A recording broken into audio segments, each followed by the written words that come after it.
desk. Thank you, Freak. And I actually love the fact that you guys are calling out that Unicorns of Love, they could totally get back into the series. Because I want to talk about a few things that we gave them flack for after the first game that they definitely improved on.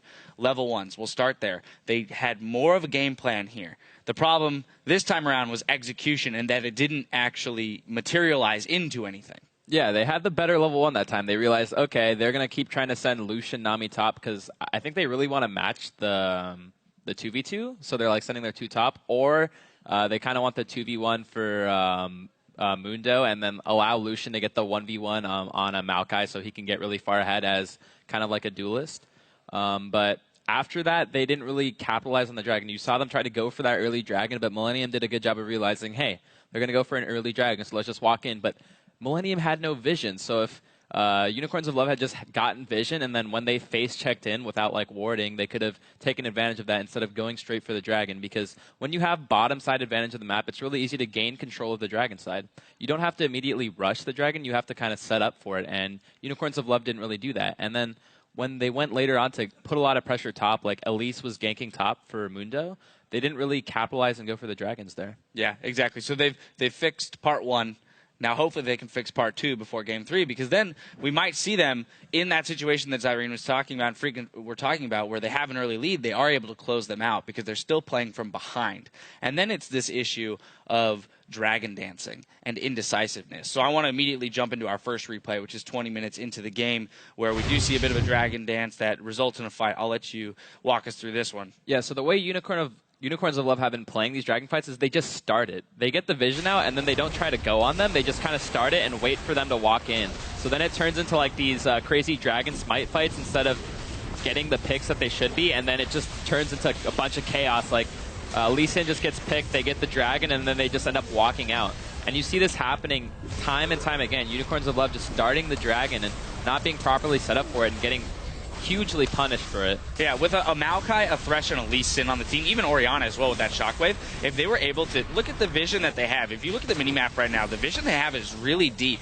When Millennium's coming in to contest these dragons, I agree 100% that they should be looking for picks rather than, no, we're going to start this dragon, get it down into smite range, and then half of us are going to engage and half of us are going to stay on the dragon. You know, they could absolutely have turned a lot of these early dragon fights if they were more decisive in their shot calling. Yeah, the number one thing you want to do when you have all this vision around an objective is you know they're going to come for it. So then just set up for them and kill them. Right. They're going to walk right into you. And they have their vision is so good. They just need to take advantage of it. And we've yet to see that from them. And I'm really hoping they can turn it around. We did see, though, maybe a moment of realization for them. About 7 minutes later in the game, we're just going to go right into our second replay because it illustrates it. Unicorns of Love, I think for the first time, realized, well, let's stop trying to contest these dragon fights that we're not necessarily going to win, and instead we'll opt in for that trade because we are going to scale well, and ultimately we can actually just roll this out because what you'll see is Millennium is moving towards the dragon at this point,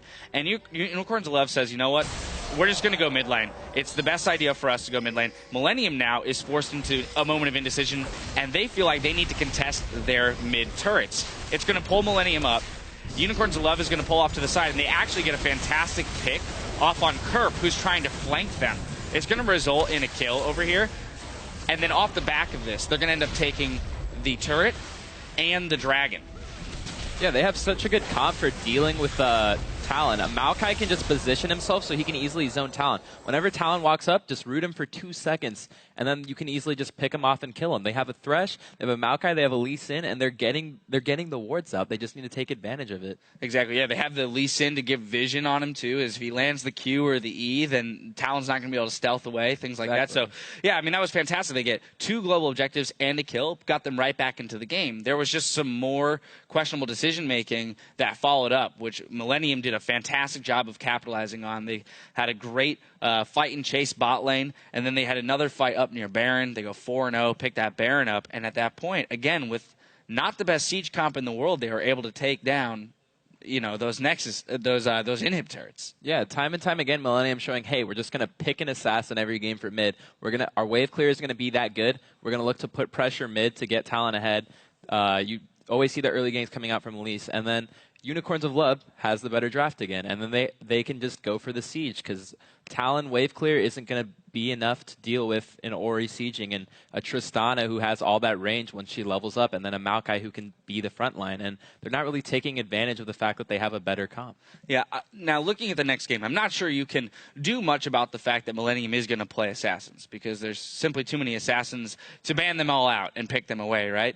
And so I think what needs to be done perhaps is we got to look to the jungler, right? We've got to get the jungler in there, especially against a champion like Talon, to get and pressure that mid lane and keep him down because it's the snowballing of the mid lane for Millenium that's allowing them the ability to push down these turrets without a siege comp. Yeah, exactly. Unicorns of Love need to realize that, hey, Curb, everything's going off the assassin mid. If he gets rolling, then they can get the pressure. They can push up. They can get the map control. So if Unicorns of Love gets all the vision mid, gets the pinks out, controls the early game from the assassin, doesn't allow him to get ahead, you have a ranged mid that you can just walk up with. You can literally Lee Sin Ori lane mid, force the other jungler to come mid because it's a Talon. He's not going to be able to defend the tower by himself. All right. Well, we'll see if they make those changes because I really do feel that Unicorns of Love stands to win. As Freak said, they could entirely go 3-0 in the next 3 games and pull out the victory. We are going to jump over to Twitter real quick and check in with what you guys have been saying as we asked you, which teams do you think will qualify for the LCS today and why? And here's what you had to say. At Lol Yamazuya said, I believe that Unicorns of Love can beat Millenium because love conquers all. Well, it hasn't really been conquering all yet, but I really think it still can, and I think they can still turn it around. We saw CLG do it, down 0-2. I think Unicorns of Love can do it as well. The power, it all rests right here. Our next tweet comes from @SSuppress. As much as I love the name Unicorns of Love, this will be the year that no challenger team makes it. So now they're not only saying in this series, but the next series as well. I actually think Team A, out of all the challenger teams, has the best chance to make it. So I'm actually pretty surprised that they said this. And I still think Unicorns of Love can make it back. Well, you're not alone because at Regilix, that's a tough one to say, Regilix, Team 8 will join the LCS because Cali Trolls will prove that top lane can carry an entire team. I don't really think one person can carry an entire team, but I definitely think Cali Trolls is a pretty good player, and I heard he does a lot of shot calling for the team, and I think if they come to play as a team, they'll do great, and I think Cali Trolls can do great things for them, so we'll see what happens. I don't know. I've seen you do a pretty damn good job of split pushing your way to victory in the top lane. Yeah, but I don't think he plays Nasus. That's true. He'd have to pull the Nasus out. Well, we always appreciate your tweets, and remember, you can stay in the discussion all day by tweeting at LOL Esports and using the hashtag LCS. Now, with Millenium up 2-0, can they knock out the Unicorns and in a clean sweep, or will the Challenger squad hold on? Find out after this short break.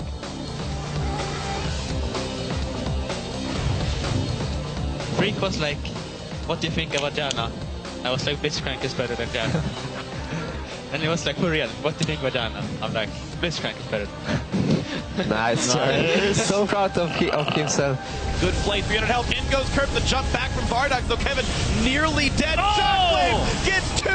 In goes the Chachi as well, slows down Creation. Good Shockwave, will not yet kill the AD carry. Oh, the sapling does though. Kevin knocked back, killed by Gilead. Looks like the answer is not quite yet, and he gets to safety. Shockwave gets 2 though. That's not good for the bot lane, but suddenly Power People dies. Creation's actually safe. Curve goes in for massive damage. Lanterns there doesn't mean too much for him though. They did pull the Creation, it doesn't matter. Down goes Power People. Curve in the back lines. Vardox trying to kite him back. They do get the kill, but it's already a 2-for-1 so far.